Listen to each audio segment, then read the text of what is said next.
You, John Fitzgerald Kennedy, do solemnly swear I, John Fitzgerald Kennedy, do solemnly swear that you will faithfully execute the office of President of the United States that I will faithfully execute the office of President of the United States and will, to the best of your ability, and will, to the best of my ability, preserve, protect, and defend the Constitution of the United States. preserve, protect, and defend the Constitution of the United States. So help you God. So help me God.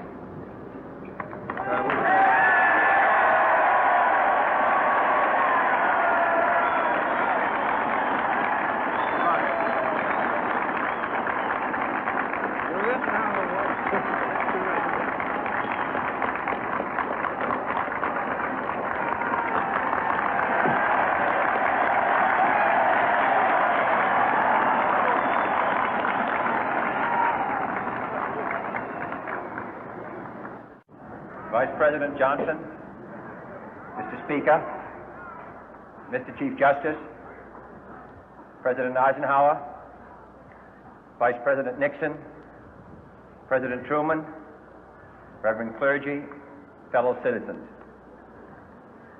We observe today not a victory of party, but a celebration of freedom, symbolizing an end as well as a beginning, signifying renewal as well as change. For I have sworn before you and Almighty God the same solemn oath our forebears prescribed nearly a century and 3/4 ago.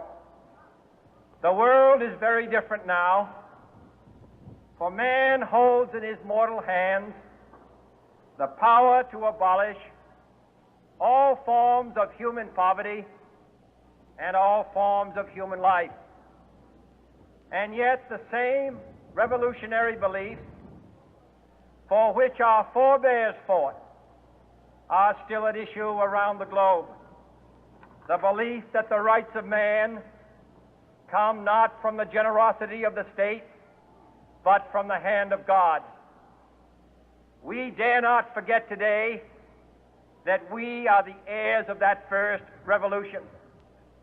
Let the word go forth from this time and place to friend and foe alike that the torch has been passed to a new generation of Americans born in this century, tempered by war, disciplined by a hard and bitter peace, proud of our ancient heritage, and unwilling to witness or permit the slow undoing of those human rights to which this nation has always been committed and to which we are committed today at home and around the world.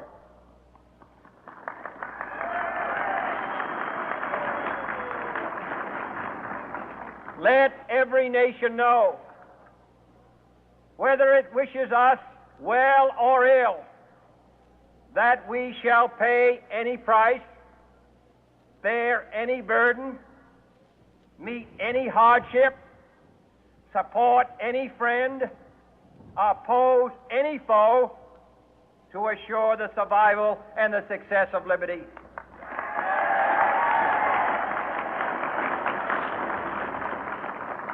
This much we pledge and more.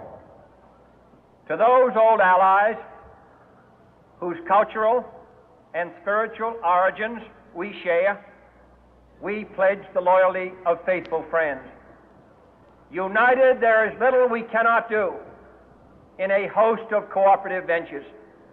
Divided, there is little we can do, for we dare not meet a powerful challenge at odds and split asunder. To those new states whom we welcome to the ranks of the free, we pledge our word that one form of colonial control shall not have passed away, merely to be replaced by a far more iron tyranny. We shall not always expect to find them supporting our view, but we shall always hope to find them strongly supporting their own freedom, and to remember that in the past, those who foolishly sought power by riding the back of the tiger ended up inside.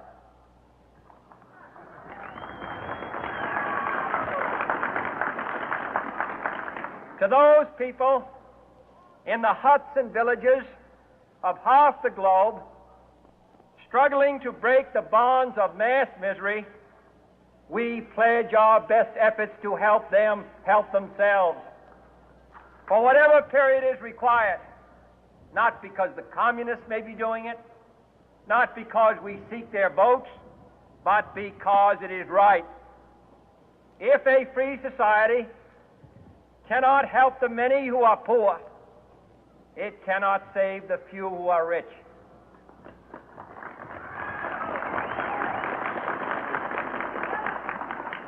To our sister republics south of our border, we offer a special pledge to convert our good words into good deeds, in a new alliance for progress, to assist free men and free governments in casting off the chains of poverty. But this peaceful revolution of hope cannot become the prey of hostile powers. Let all our neighbors know that we shall join with them to oppose aggression or subversion anywhere in the Americas. And let every other power know that this hemisphere intends to remain the master of its own house.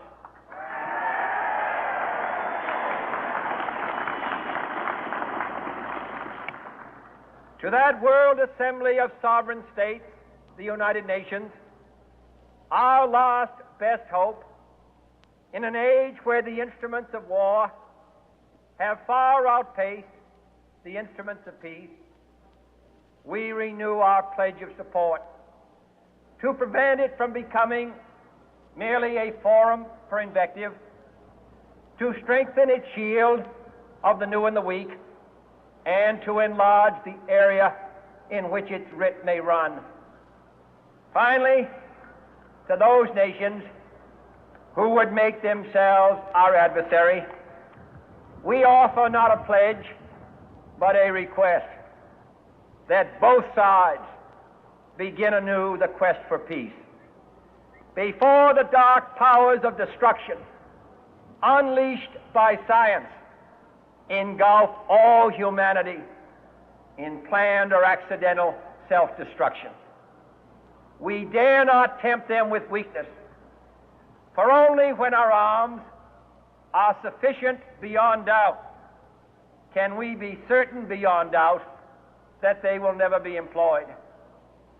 But neither can two great and powerful groups of nations take comfort from our present course, both sides overburdened by the cost of modern weapons, both rightly alarmed by the steady spread of the deadly atom, yet both racing to alter that uncertain balance of terror that stays the hand of mankind's final war. So let us begin anew, remembering on both sides that civility is not a sign of weakness, and sincerity is always subject to proof. Let us never negotiate out of fear, but let us never fear to negotiate.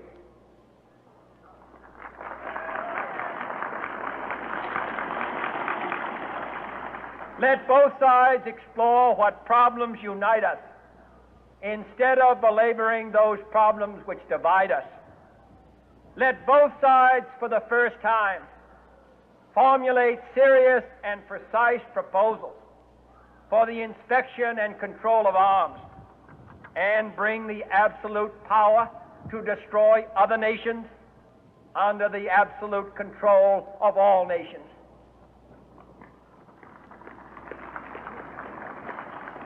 Let both sides seek to invoke the wonders of science instead of its terrors. Together, let us explore the stars, conquer the deserts, eradicate disease, tap the ocean depth, and encourage the arts and commerce. Let both sides unite to heed in all corners of the earth the command of Isaiah to undo the heavy burden and let the oppressed go free. And if a beachhead of cooperation may push back the jungle of suspicion, let both sides join in creating a new endeavor, not a new balance of power, but a new world of law, where the strong are just and the weak secure and the peace preserved.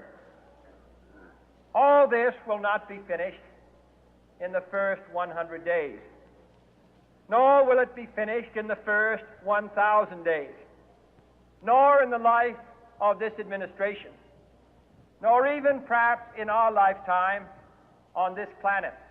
But let us begin.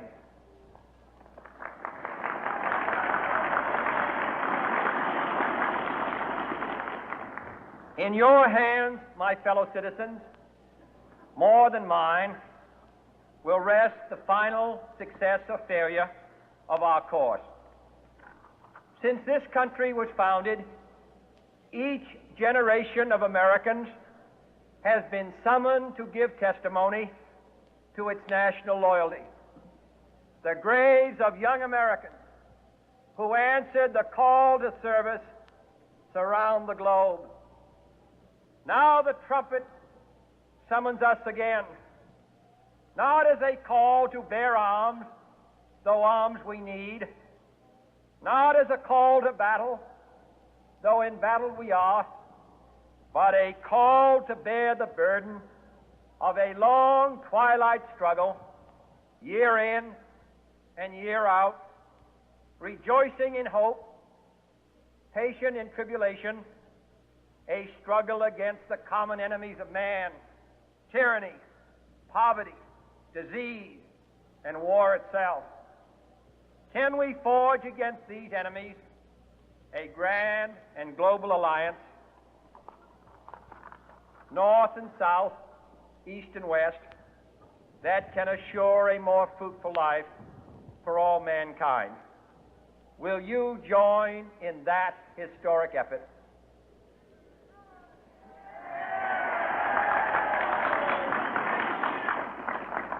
In the long history of the world, only a few generations have been granted the role of defending freedom in its hour of maximum danger. I do not shrink from this responsibility. I welcome it.